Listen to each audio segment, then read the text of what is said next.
मी प्राणी मात्रांची बोला हिंसा करणार नाही.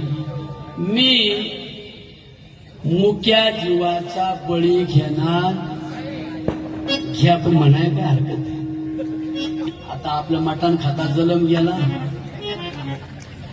बकराच्या बैलाच्या बरगाड्या महारांना, मराठ्यांना, माळ्यांना आणि यज्ञातलं काळीज होतं ना ते यज्ञाच्या समोर ठेवायचे, त्याच्यावर तुपाच्या पळ्या स्वाहा, कशावर काळजावर आणि जनावराच्या हृदयावर, आणि बरगाड्याने हाडकं ते पुरं बिरं मागं भाजायचे यज्ञात.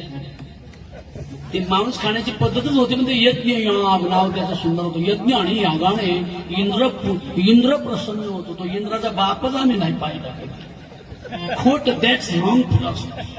हे सांगायला धजवत नाही ना. का धजवत नाही आमच्यासारखे? त्यांचा नरेंद्र दाभोळकर होतो ना.